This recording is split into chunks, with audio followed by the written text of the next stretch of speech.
Hello दोस्तों, मैं आपका दोस्त मुकुल लेकर आया हूं आपकी तैयारी हमारी जिम्मेदारी श्रृंखला का आज का करंट अफेयर। आज है दिन गुरुवार 11 फरवरी।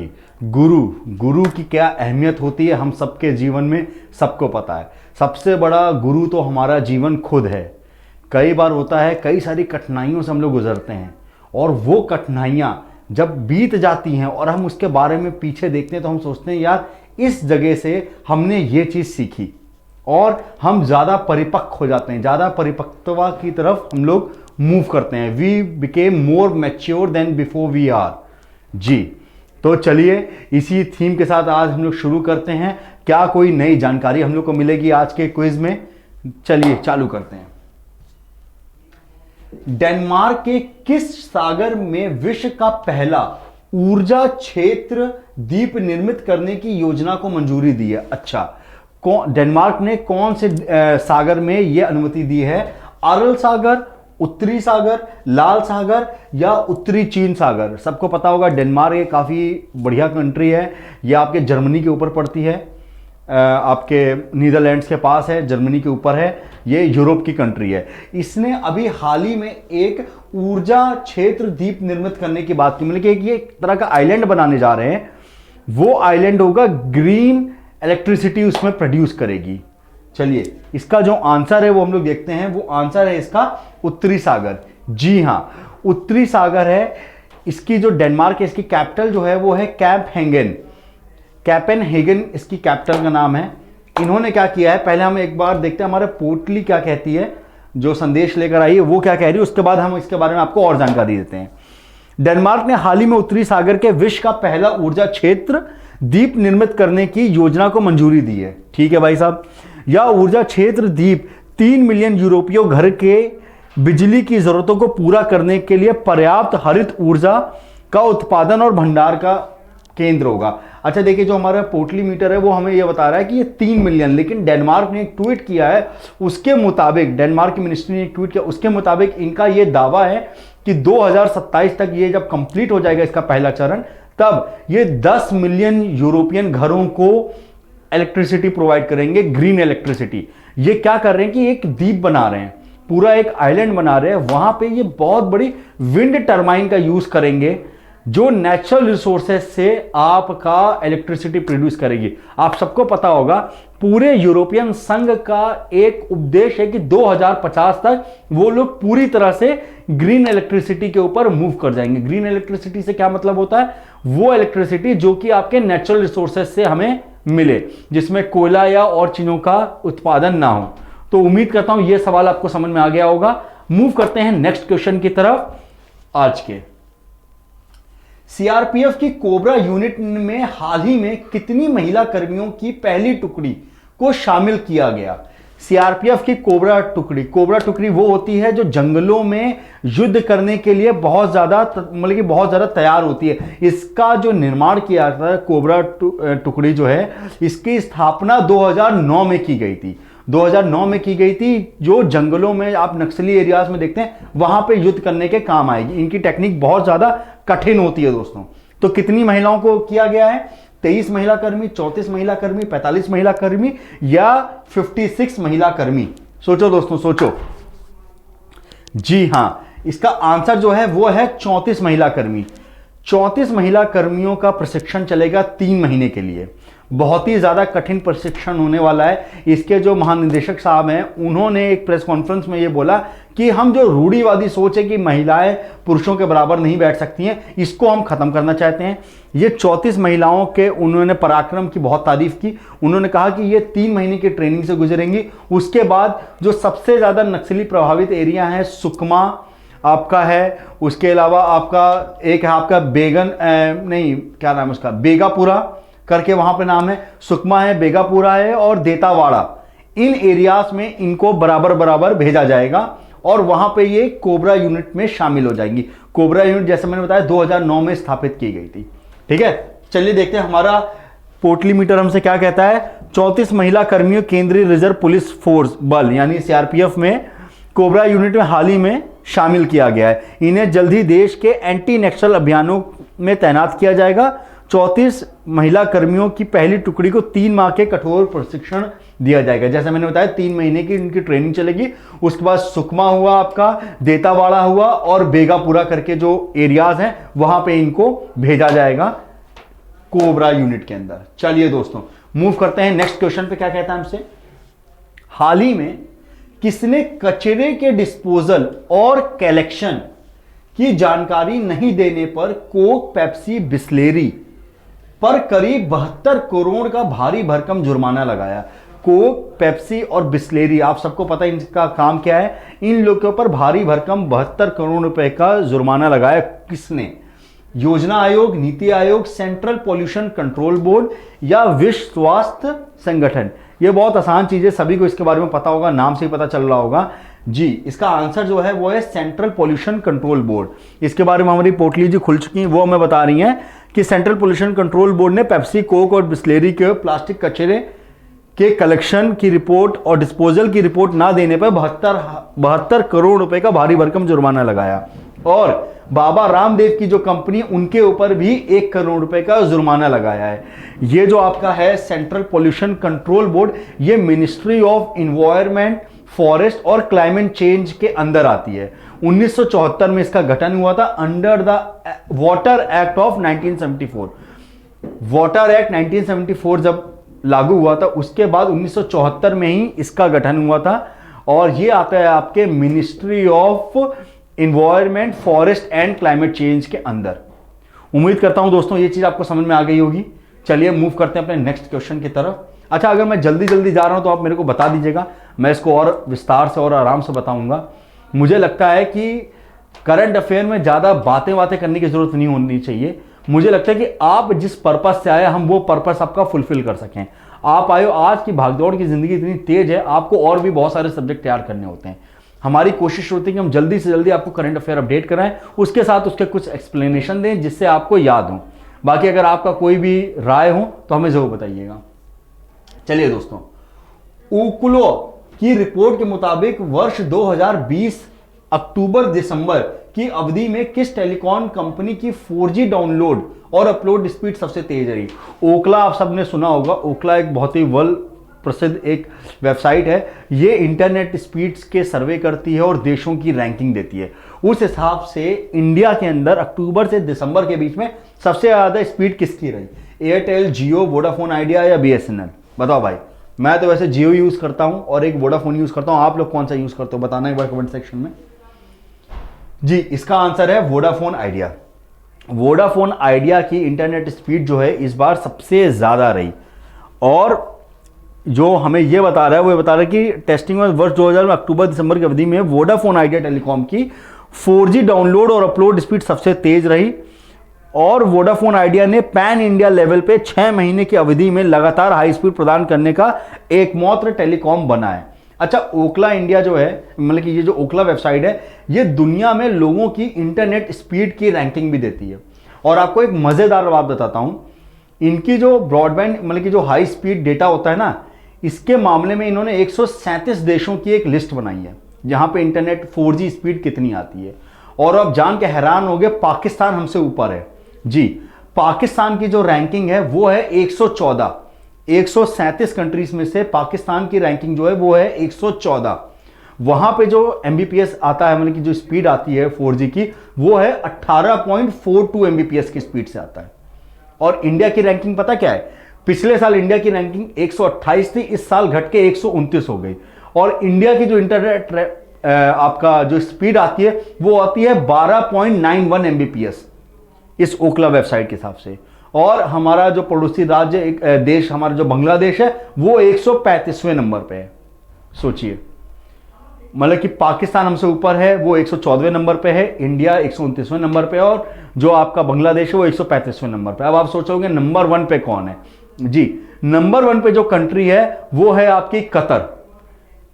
कतर नंबर 1 पे है। उसके बाद जो सबसे ज्यादा स्पीड देता है वो है साउथ कोरिया, और उसके बाद है आपका UAE यानी कि एमिरेट्स, आपका दुबई, ये समझो आप। और इसके बाद एक ब्रॉडबैंड स्पीड भी होती है। ब्रॉडबैंड स्पीड में इंडिया थोड़ा बेटर है। ब्रॉडबैंड स्पीड जो है उसमें टोटल 176 देश रजिस्टर्ड है। उसमें इंडिया की रैंकिंग 65 है। पिछले साल 64 थी उसमें, इस साल उसमें भी घट गई। और ब्रॉडबैंड स्पीड के मामले में जो नंबर 1 देश है वो है आपका थाईलैंड। थाईलैंड नंबर 1 देश है। उसके बाद आपका हांगकांग है नंबर 2 पे, और नंबर 3 पे है आपका सिंगापुर। ये ओकला वेबसाइट है, ये सूची जारी करती है हर साल की। चलो दोस्तों देखते हैं नेक्स्ट क्वेश्चन क्या कहता है। हाल ही में विश्व का कौन सा अंतर सरकारी संगठन square kilometre array observatory launch किया गया? अच्छा, square kilometre array observatory launch किया गया, पहला, दूसरा, तीसरा या चौथा? अब आप लोग सोचोगे कि ये क्या होता है एरे ऑब्जर्वेटरी। इसके बारे में बता देते हैं कि ये रेडियो टेलीस्कोप नेटवर्क को जोड़ने में काम करता है। चलिए पहले हम इसके बारे में आंसर देख लेते हैं, फिर हम आपको बताते हैं। इसका जो आंसर है वो है दूसरा जी। और देखिए इसका हमारी पोर्टली क्या कह रही है कि हाल ही में विश्व का दूसरा अंतर सरकारी संगठन square kilometre array observatory launch किया गया, और संगठन रेडियो खगोल विज्ञान के लिए समर्पित दूसरा अंतर सरकारी संगठन है। इसका मुख्यालय यूनाइटेड किंगडम में स्थापित किया गया है। चलिए मैं आपको समझाता हूं ये होता क्या है। ब्रह्मांड में बहुत सारी ऐसी सूचनाएं हैं जो हमारे पास अभी तक भी नहीं है। तो ये एक एरे ऑब्जर्वेटरी लॉन्च किया गया है, इंग्लैंड में इसका हेड ऑफिस होगा। इसके जो 2 नेटवर्क हैं उन दोनों को जोड़ेगा। एक नेटवर्क जो है आपका साउथ अफ्रीका में होगा, एक नेटवर्क आपका ऑस्ट्रेलिया में होगा। इन दोनों को आपस में जोड़ेगा। इससे भूगोल की बहुत सारी जानकारियां हमें मिलेंगी, इसके बारे में यह कहा जाता है। और मतलब कि इसके बारे में ऐसा कहा जा रहा है कि अभी जो इसका पहला फेज बनाया जा रहा है वो इस तरह से बनाया जाएगा कि 50 साल तक ये अपने आप रन कर सकेगा, इसके बारे में ये कहा जा रहा है। और 2027 तक ये पूरी तरह से कंप्लीट हो जाएगा इसका फर्स्ट फेज, और 50 साल के लिए बनाया जाएगा इसको।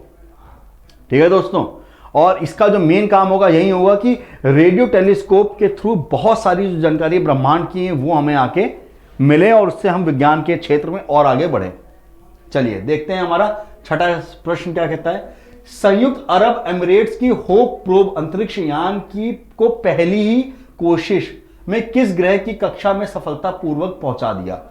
संयुक्त अरब एमिरेट्स यानी कि यूएई ने अपनी पहली कोशिश में, उनका एक मिशन चल रहा था होप प्रोब अंतरिक्ष मिशन, वो किस ग्रह के कक्षा में पहुंचा दिया पहली कोशिश में? बुध, मंगल, शनि, शुक्र। आजकल हर कोई यहीं जा रहा है और सबका हो भी रहा है क्या? मंगल। जी हां, मंगल इसका सही आंसर है।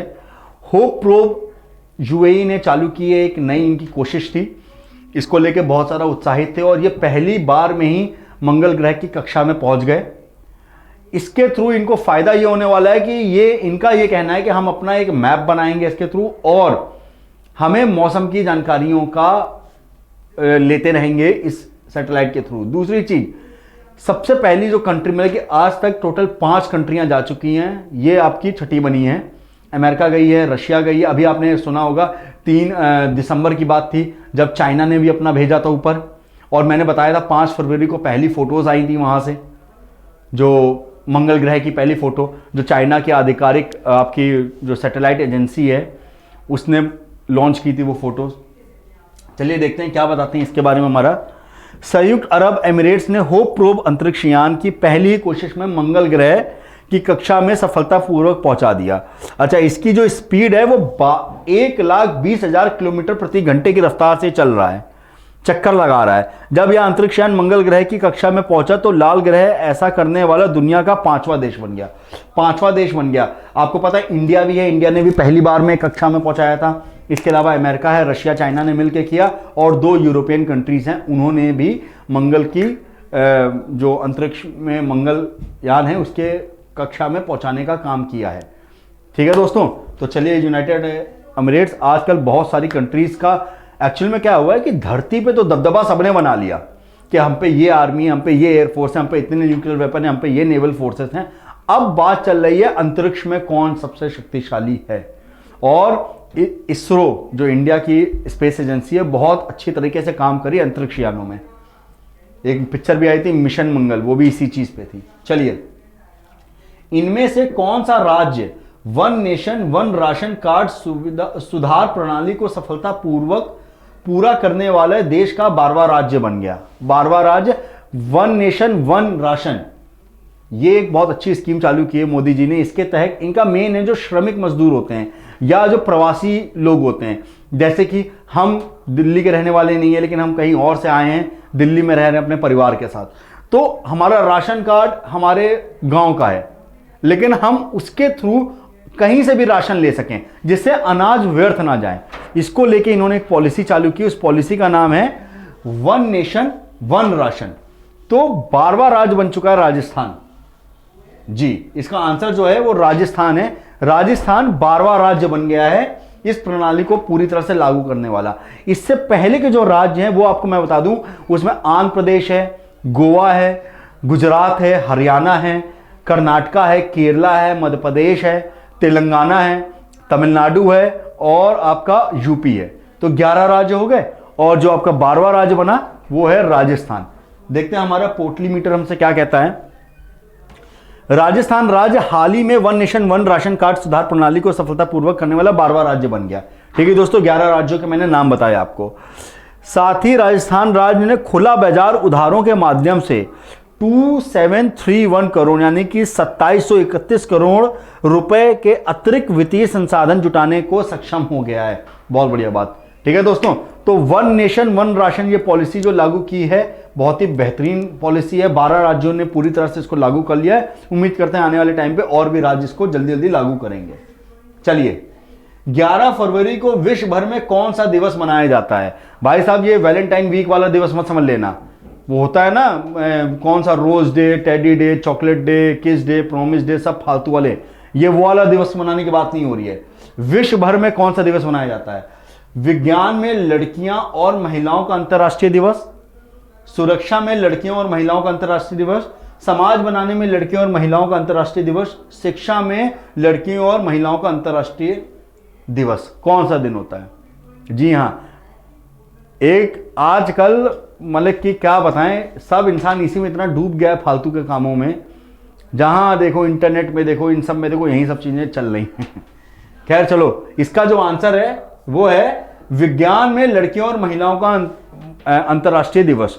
जी, इसके बारे में क्या कहा जाता है देखिए, विज्ञान में लड़कियों और महिलाओं का अंतर्राष्ट्रीय दिवस 11 फरवरी को विश्व भर में विज्ञान में लड़कियों और महिलाओं के अंतर्राष्ट्रीय दिवस के रूप में मनाया जाता है। International day of women and girls in science, इस दिवस को मनाने के लिए 22 दिसंबर 2015 को संयुक्त महासभा के द्वारा संकल्प पारित किया गया था। अच्छा, 22 दिसंबर 2015 में इसका प्रस्ताव रखा गया था, वहां पे डिसाइड हुआ था ये मनाया जाएगा। और 2016 में पहली बार 11 फरवरी को international day of women's and girls in science के रूप में मनाया गया था 11 फरवरी को। ठीक है दोस्तों, याद रखना 11 फरवरी को फालतू दिवस के हटा के ये एक महत्वपूर्ण दिवस होता है जिसको हमें याद रखना चाहिए। चलिए दोस्तों, क्योंकि आप सब देख रहे हैं साइंस के क्षेत्र हों, आर्मी, अभी जैसे मैंने बताया कि कोबरा यूनिट में गई जा रही महिलाएं, आपने अभी वो पढ़ा होगा कि पहली वो आयशा अजीज जो थी आपकी पहली पायलट बनी इतनी कम उम्र में कश्मीर से। उसके अलावा इस बार तो परेड में भी महिला कमांडर ने उसके हेड किया था। तो महिलाएं हर फील्ड में आगे जा रही हैं।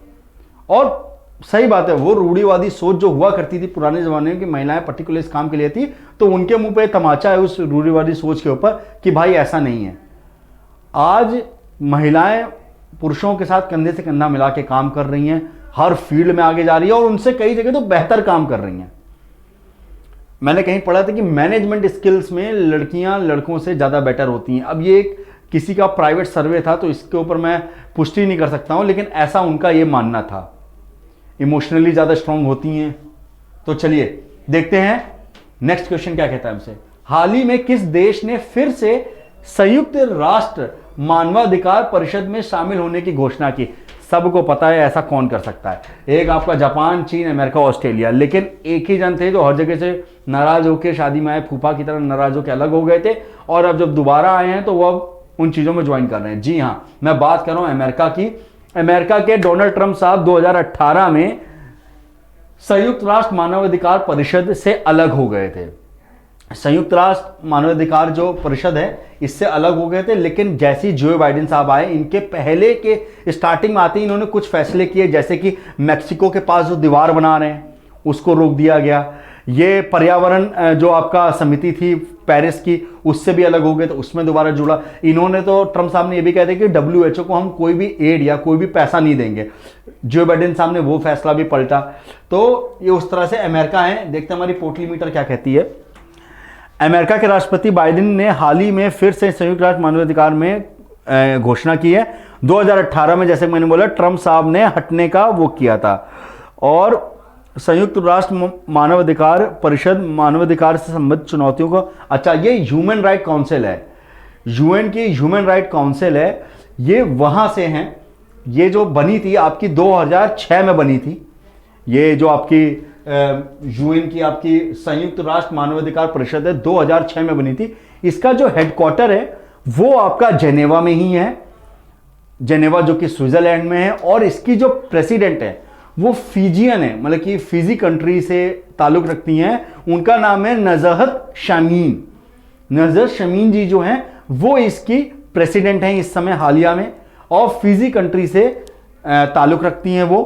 और अब 2018 को जो ट्रम्प साहब ने अलग हुए थे, बाइडेन साहब ने आते ही दोबारा से उसको ज्वाइन कर लिया है। उम्मीद करता हूं ये आपको समझ में आ जाएगा। चलिए आखिरी क्वेश्चन देखते हैं।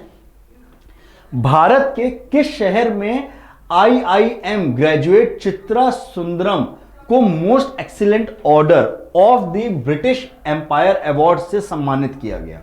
कौन से शहर में चित्रा सुंदरम जी को? चित्रा सुंदरम जी एक बखूबी नोन डांसर भी हैं, उन्हें डांस के क्षेत्र में भी बहुत सारे अवार्ड मिले हैं, और अभी IIM ग्रेजुएट रही हैं। चित्रा सुंदरम को most excellent order of the British empire award से भी सम्मानित किया गया। कौन से शहर में किया गया है जी? IIM का सबसे बढ़िया शहर जो है अहमदाबाद, अहमदाबाद में उनको सम्मानित किया गया। ये बहुत बड़ी डांसर भी, इनके बारे में आप सर्च करोगे जैसी चित्रा सुंदरम के बारे में, सबसे पहले इनके बारे में जो आएगा वो एक क्लासिकल डांसर के रूप में बहुत ज़्यादा फेमस है ये। देखते हैं क्या कहते हैं। अच्छा ये देखिए, जो हमारे पोटली जी बता रहे हैं कि ये एक आर्टिस्ट, ट्रेनर, वर्कशॉप लीडर और डांसर हैं। उन्होंने साउथ एशियन डांस की सफलता और विकास में योगदान के लिए most excellent order of British empire award से सम्मानित किया गया। इस सम्मान को पद्मश्री अवार्ड के बराबर, अरे वाह, ये जो अवार्ड है पद्मश्री अवार्ड के बराबर माना जाता है। चलिए भाई साहब, हमारे देश की महिलाएं ऐसे अवार्ड जीतते रहें, देश को गर्व महसूस करवाते रहें, यही हम सबकी दुआ है। कल को आप जो लोग तैयारी कर रहे हैं, बहुत सारे लोग होंगे जो बहुत बड़े बड़े पदों में जाएंगे, ऊपर जाके बैठेंगे, देश के लिए काम करेंगे। हम लोग आपके लिए भी करंट अफेयर में लाया करेंगे सवाल जवाब। हमारी तो यही दुआ है आपसे। ठीक है दोस्तों, उम्मीद करता हूँ आज का जो सेशन था आपको अच्छा लगा होगा। जो लोग नए हैं वो लोग प्लीज़ चैनल को सब्सक्राइब करें, लाइक करें, अपने दोस्तों के साथ शेयर करें। कोई भी आपका सजेशन हो कमेंट बॉक्स में डाल सकते हैं। इसका जो भी डिस्क्रिप्शन है वो नीचे आपको डिस्क्रिप्शन, मतलब कि जो PDF फाइल है वो नीचे डिस्क्रिप्शन बॉक्स में मिल जाएगी। मैं यही कहता हूँ कि क्वेश्चन आंसर ही बड़ी चीज़ नहीं होती, उस आंसर के साथ अगर एक्सप्लेनेशन जुड़ा होगा तो वो आपको याद रखने में ज़्यादा ही मदद करेगा। ठीक है दोस्तों, चलिए मैं आपका दोस्त आपसे आज के लिए विदा रहता हूँ। आपसे यही कहूँगा, स्वस्थ रहें, मस्त रहें, अपना ख्याल रखें। नमस्कार।